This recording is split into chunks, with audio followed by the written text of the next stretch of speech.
ओम नमः शिवाय। हर हर महादेव। प्रिय भक्तजनों, आप सभी का आपके अपने YouTube चैनल आत्म प्रेमी पर हार्दिक स्वागत है। आप सभी को अहोई अष्टमी की हार्दिक शुभकामनाएं।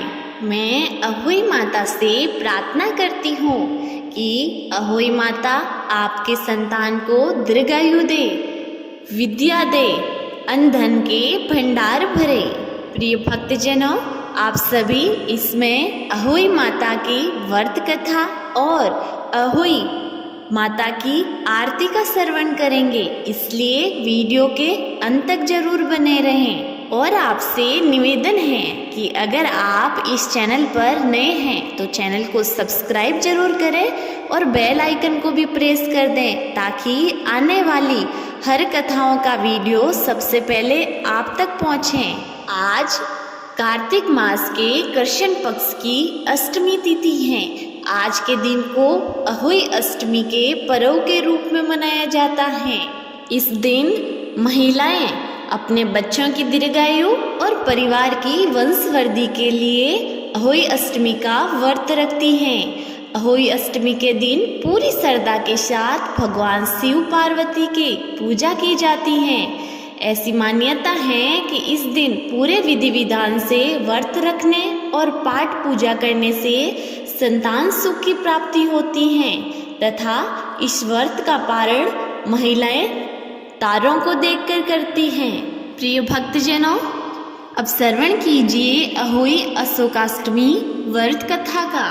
पौराणिक कथा के अनुसार एक नगर में एक साहूकार साहूकारनी रहते थे। उनके 7 पुत्र थे। एक दिन साहूकारनी खेत में मिट्टी खोद रही थी। खेत में ज्यों ही कुल्हाड़ी मारी त्यों ही स्याहू के बच्चे कुल्हाड़ी के चोट के लिए से सदा के लिए सो गए। इसके बाद उसने कुल्हाड़ी को स्याहू के खून से सना हुआ देखा तो उसे सेई के बच्चों के मर जाने का बड़ा दुख हुआ, परंतु वो विवश थी और यह काम उसने अनजाने में हो गया। इसके बाद बिना मिट्टी लिए ही खेद करती रही और अपने घर आ गई। उधर जब सेही अपने घर में आई तो अपने बच्चों को मरा हुआ देखकर नाना प्रकार के विलाप करने लगी और ईश्वर से प्रार्थना की कि जिसने मेरे बच्चों को मारा है उससे भी इसी प्रकार का कष्ट होना चाहिए। तत्पश्चात सेई के श्राप से सेठानी के 7 लड़के 1 साल के अंदर ही मर गए। इस प्रकार अपने बच्चों को असमय में काल के मुंह में चले जाने पर साहूकार साहूकारनी इतने दुखी हुए कि उन्होंने किसी तीर्थ पर जाकर अपने प्राणों को देना उचित समझा। उसके बाद वे घर बार छोड़कर पैदल ही किसी तीर्थ की ओर चले और खाने पीने की ओर कोई ध्यान न देकर जब तक उनमें कुछ भी शक्ति और साहस रहा तब तक वो चलते रहे। जब वे पूर्णतया थक गए तो अंत में मूर्छित होकर गिर पड़े। उनकी यह दशा देखकर भगवान करुणा सागर ने उनको मृत्यु से बचाने के लिए उनके पापों का अंत चाहा और इस अवसर पर आकाशवाणी हुई कि हे साहूकार, तेरी साहूकारनी ने मिट्टी खोदते समय ध्यान न देकर सेई के बच्चों को मार दिया। उसके कारण तुम्हें अपने बच्चों का दुख देखना पड़ा। यदि अब पुणे घर जाकर तुम मन लगाकर गौ की सेवा करोगे और अहोई माता का विधि विधान से व्रत आरंभ कर प्राणियों पर दया करते हुए स्वप्न में भी किसी को कष्ट नहीं दोगे तो तुम्हें भगवान की कृपा से पुण्य संतान का सुख प्राप्त होगा। इस प्रकार की आकाशवाणी सुनकर सेठ सेठानी कुछ आश्वान हो गए। फिर भगवती देवी का स्मरण करते हुए अपने घर चले आए। इसके बाद श्रद्धा भक्ति से न केवल अहोई माता के व्रत के साथ गौ माता की सेवा करना भी आरंभ कर दिया, अपितु सभी जीवों पर दया भाव रखते हुए क्रोध और द्वेष का परित्याग कर दिया। ऐसा करने के पश्चात भगवान की कृपा से सेठ सेठानी पुण्य 7 पुत्रों वाले होकर अगणित पौत्रों के सहित संसार में नाना प्रकार के सुखों को भोगने के पश्चात स्वर्ग चले गए। और साहूकार साहूकारिणी ने पूरे गांव में कहा, कोई भी काम करो तो सोच विचार के भली भांति निरीक्षण करने पर ही आरंभ करो और अनजाने में किसी प्राणी की हिंसा मत करो। गौ माता की सेवा के साथ साथ ही अहोई माता अजन्मा देवी भगवती की पूजा करो। ऐसा करने पर अवश्य संतान के सुख के साथ साथ धन, वैभव, लक्ष्मी, शांति प्राप्त होती है। अहोई माता की दूसरी कथा। एक सेठ सेठानी थे, उनके 7 बेटे बहू थे और एक बेटी थी। दीपावली से पहले कार्तिक कृष्ण अष्टमी को इकलौती ननद अपनी 7 भाभियों के साथ मिट्टी खोदने गई। मिट्टी खोदते समय ननद के हाथ से स्याऊ के बच्चे मर गए। जब स्याऊ माता बोली, मैं तेरी कोख बांधूंगी। जब ननद अपनी भाभियों को कहा कि मेरे बदले में आप कोई कोख बंधा लो, बड़ी वाली 6 भाभियों ने मना कर दिया। सबसे छोटी वाली भाभी ने अपनी कोख बंधवा ली। छोटी वाली भाभी के बच्चे होते ही 7 दिन के अंदर मर जाते।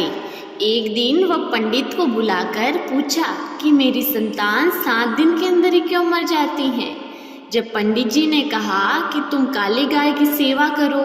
काली गाय स्याऊ माता की सहेली है। छोटी बहू रोज काली गाय की सेवा करती और सारा काम करके जाती थी। जब गाय माता ने सोचा कि आजकल मेरी इतनी साफ सफाई और सेवा कौन कर रही है, एक दिन जल्दी उठी तो छोटी बहू ने सभी काम करते हुए देख लेती है। जब बहू को बोला कि मैं तेरी सेवा से प्रसन्न हूँ, बोल तेरी इच्छा क्या है। जब वह बोली, स्याऊ माता आपकी सहेली है, उसके पास मेरी कोख बंधी हुई है, जो मेरी कोख खुलवा दो। जब वह 7 समुंदर पार अपनी सहेली के पास ले चली, रास्ते में धूप पड़ने लगी तो एक पेड़ के नीचे बैठ गई। पेड़ के अंदर गरुड़ पक्षी के बच्चे थे जो उनको सांप डसने लगे। जब बहू ने सांप को मारकर मिट्टी के नीचे दबा दिया, गरुड़ पक्षी ने आकर खून देखा तो बहू को आकर मारने लगा। जब बहू बोली कि मैं आपके बच्चे को बचाया है, आपके बच्चे को सांप डसने लगा तो मैंने सांप को मार डाला जिससे खून का दाग है। जब गरुड़ पक्षी बोला कि मांग, क्या मांगती है? बहू बोली, मुझे 7 समुंदर पार स्याऊ माता के पास पहुंचा दो। गरुड़ अपने पंखों पर बैठाकर 7 समुंदर पार स्याऊ माता के पास ले पहुंचा। इधर गाय स्याऊ माता सहेली को देखकर बोली, बहुत दिनों से मेरी याद आई है। स्याऊ माता बोली कि मेरे सिर में जुएं पड़ गई हैं। जब गाय माता बोली कि मेरे साथ बणिए के बेटे की बहू है, ये जुएं निकाल देगी। बेटे की बहू ने सारी जुएं निकाल दी। जब स्याऊ माता उस पर प्रसन्न हो गई, तुमने मेरा सिर साफ किया है, तेरे 7 बेटे बहू होंगे। जब बहू बोली कि मेरे तो एक भी बेटा जीवित नहीं है, तो 7 बेटे बहू कहाँ से होंगे? स्याऊ माता बोली कि क्यों नहीं जीवित रहते हैं। जब बहू ने बोली कि मुझे वचन तो दो, बताऊं। स्याऊ माता उसको वचन दे देती हैं। सेठ की बहू बोली कि मेरी कोख तो आपके पास बंधी पड़ी है। स्याऊ माता बोली कि तुमने तो मुझे ठग लिया, तेरी कोख खोलती तो नहीं, लेकिन अब खोलनी पड़ेगी। जा, अब तेरे घर तुझे 7 बेटे बहुएं मिलेगी। तुम जाकर स्याऊ माता का उजमणा करना। जब बणिए की बहू घर आकर देखती हैं तो 7 बेटे बहुएं बैठे हैं उसके आंगन में। वह खुश हो गई। बहू ने 7 अहोई बनाई, 7 उजमणे किए, 7 कढ़ाई की, 7 जगह 7 पूड़ी हलवा रखा। उधर देरानी जेठानी अपने बच्चे से कहा कि जल्दी जल्दी भोजन करके छूटा कर लेते हैं, धोख दे दो, अभी चाची रोने की आवाज़ आने लग जाएगी। चाची के घर से जब कोई आवाज़ नहीं आई तो अपने बच्चे को कहा, जाकर देख के आज चाची क्यों नहीं रो रही हैं। तब बच्चे आकर बोले कि चाची के तो अहोई बना रहे हैं, खूब उजमड़ा हो रहा है।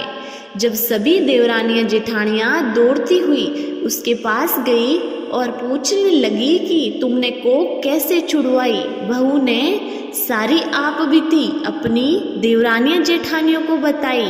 सभी घर वाले स्याऊ माता को प्रणाम किया और कहा कि हे स्याऊ माता, छोटी बहू की कोख खोली जैसी सभी बहू बेटियों की कोख खोलना, कहने वाले की, हुंकार भरने वालों की भला करना, उनके घर में सुख समृद्धि करना। बोलिए स्याऊ माता की जय। प्रिय भक्तजनों, अब श्रवण कीजिए श्री अहोई माता की आरती का।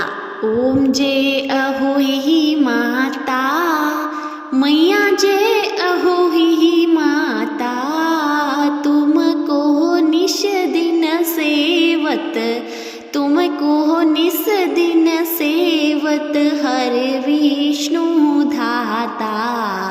ओम जय अहोई माता, ब्राह्मणी रुद्राणी कमला तू ही है जगदाता, मैया तू ही है जगदाता। सूर्य चंद्रमा ध्यावत, सूर्य चंद्रमा ध्यावत नारद ऋषि गाता। ओम जय अहोई माता, माता रूप निरंजन सुख संपत्ति दाता। ओ मैया सुख संपत्ति दाता, जो कोई तुमको ध्यावत, जो कोई तुमको ध्यावत नित मंगल पाता। ओम जय अहोई माता, तू ही है पाताल बसंती, तू ही है सुखदाता। ओ मैया तू ही है सुखदाता, कर्म प्रभाव प्रकाशक, कर्म प्रभाव प्रकाशक, जग निधि की त्राता। ओम जय अहोई माता, जिसे घर थारो वासो, वाही में गुण आता। ओ मैया वाही गुण आता, कर सके सोई कर ले, कर सके सोई कर ले, मन नहीं घबराता। ओम जय अहोई माता, तुम बिन सुख न होवे, पुत्र न कोई पाता। ओ मैया पुत्र न कोई पाता, खान पान को वैभव, खान पान को वैभव, तुम बिन नहीं आता। ओम जय अहोई माता, शुभ गुण सुंदर वक्ता, सिर निधि जाता। ओ मैया सिर निधि जाता, रतन चतुर दिस को कोई नहीं पाता। ओम जय अहोई माता, श्री अहोई माँ की आरती जो कोई गाता। ओ मैया जो कोई गाता, उरे उमंग अति उपजे, उरे उमंग अति उपजे, पाप उतर जाता। ओम जय अहोई माता। प्रेम से बोलिए अहोई माता की जय। प्रिय भक्तजनों, ये थी अहोई माता की कथा और आरती का वीडियो। मुझे पूरी उम्मीद है आपको बहुत पसंद आई है। पसंद आई है तो वीडियो लाइक कीजिए, चैनल को सब्सक्राइब कीजिए और कमेंट जरूर कीजिए कि आपको वीडियो कैसा लगा। मिलते हैं अगली वीडियो में, तब तक के लिए हर हर महादेव।